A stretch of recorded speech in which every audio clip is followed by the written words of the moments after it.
banje kubasuhuza. Muraho, njye ni Pennuel muvandimwe, iyi ni MUVANDIMWE, ikaba isoko y'ibyegeranyo bicukumbuye n'amakuru agezweho kandi yizewe utasanga ahandi.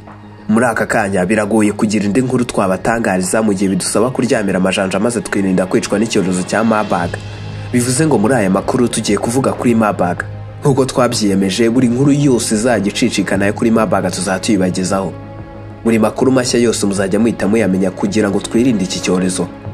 Niba utaribaruza muri uyu muryango mugari, icyo usabwa ni ugukora subscribe. Ikaze.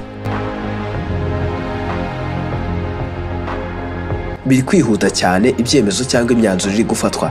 Icyorezo cya Marburg kiri kwereka abanyarwanda n'isi muri rusange ko nta mpuhwe gifite habe namba. Guhitana abantu benshi ngo kigiye kujya kibikora ku bwinshi mu gihe tutakirinze. Birasa naho abanyarwanda tugiye gusubira muri lockdown. Utubari tugafungwa, insengero zigafungwa, amashuri agahagarara, ingendo zigahagarara. Mbese abagabo bakiyibutsa kaga koma nk'uko byagendaga muri lockdown ya coronavirus. Ibyo byose mwabibonesheje amaso yanyu kandi muri kubibona ko n'ubu bishobora kuba. Ambasade ya Leta Zunze Ubumwe za Amerika mu Rwanda yasabye abakozi bayo gutangira gukora mu rugo kuri 30/2024 nyuma y'uko iyi ndwara ya Marburg igeze mu Rwanda ndetse ikaba yatangiye no kwica abantu. Iyi ambasade yavuze ko serivisi zose zituma abantu bahurira n'abakozi bayo zirimo izihabwa abafite ubwenegihugu bwa Leta Zunze Ubumwe za Amerika ndetse n'ibazwa cyangwa se interviews ku bashaka kujya muri icyo gihugu zibaye zihagaze. Abakorera iyi ambasade mu Rwanda basabwa gukora akazi kabo bifashisha ikoranabuhanga kuva ku wa mbere tariki ya 30/2024 kugeza tariki ya 4 Ukwakira 2024. Ambasade ya Amerika USA yagize ati Guverinoma y'u Rwanda yemeje ko hari abarwayi Marburg bari kwitabwaho bitewe n'uko indwara ya Marburg yandura. Ambasade ya USA i Kigali yasabye abakozi bayo bose gukoresha yakure guhera tariki ya 30 kugeza ku ya 4 Ukwakira 2024. Mu itangazo ryo ku cyumweru nijoro, Minisiteri y'Ubuzima mu Rwanda yavuze ko habarurwa abantu 8 bapfuye bazize virusi ya Marburg. Mbere bari 6 none hiyongereyeho 2. Imana ibahiruko ridashira. Ni mu gihe abandi 18 bari kuyivurwa bari mu kato. Mu kiganiro n'abanyamakuru ku cyumweru, Minisiteri y'Ubuzima Dr. Sabin Nsanzimana yavuze ko bamaze kubona abantu bagera kuri 300 bakoranyeho n'abarwayi cyangwa n'abishwe n'iyi virusi. Dr. Nsanzimana yavuze ko umubare munini w'abayirwaye n'abo yahitanye wiganje mu bakora kwa muganga cyane cyane ahavurirwa indembe. Kugeza ubu ntiharagaragazwa ibitaro iyi ndwara yabonetsemo, ariko izingiro ryayo bivuga ko ari mu bitaro bimwe byo mu mujyi wa Kigali. Kuri iki cyumweru kandi Minisiteri y'Ubuzima yatangaje ko ingamba nshya zo kwirinda ikwirakwizwa ry'iyi virusi zirimo kuvura abarwayi mu mavuriro yose bibaye bibujijwe mu gihe cy'iminsi 14.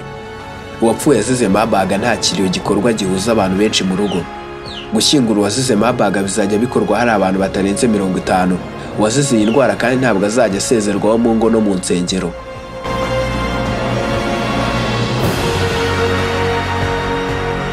Minisiteri y'Ubuzima ivuga ko izindi ngamba z'inyongera zizatangazwa mu minsi iri imbere. Itangazo rya Minisiteri y'Ubuzima ry'ubushize ryavugaga ko hashyizweho ingamba zo kuyirinda no kuyikumira mu bitaro no mu bigo nderabuzima bitandukanye. Iryo tangazo rya Minisiteri y'Ubuzima ryari rikurikiye amakuru atandukanye ku mbuga nkoranyambaga yavugaga ko hari abakora kwa muganga bamaze kwicwa n'indwara mu minsi mike ishize mu bitaro bimwe byo mu mujyi wa Kigali. Ni indwara yandurira mu gukora ku maraso n'amatembabuzi y'abantu bayirwaye. Ibimenyetso byayo birimo kugira umuriro mwinshi, umutwe ukabije, kuruka, kuribwa mu mitsi cyangwa se kuribwa mu nda. Virusi ya Marburg ni iki? Ni virusi ijya gusa cyane na Ebola nk'uko ishami rya ONU rishinzwe ubuzima ku isi ribivuga. Virusi ya Marburg yatangiye kuboneka igihe abantu 31 bayanduriye nyuma y'icyumweru kimwe bagapfa. Mu biza byabo byakurikiranye no mu 1967 muri Marburg na Frankfurt mu Budage, Belgrade muri Serbia.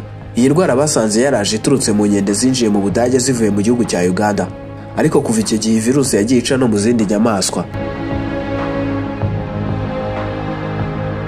Ahabonetse virusi ya Marburg ikomeye muri 2017 Uganda abantu 3 bayanduye bose barapfuye. 2012 muri Uganda abantu 15 barayanduye, 4 barapfa.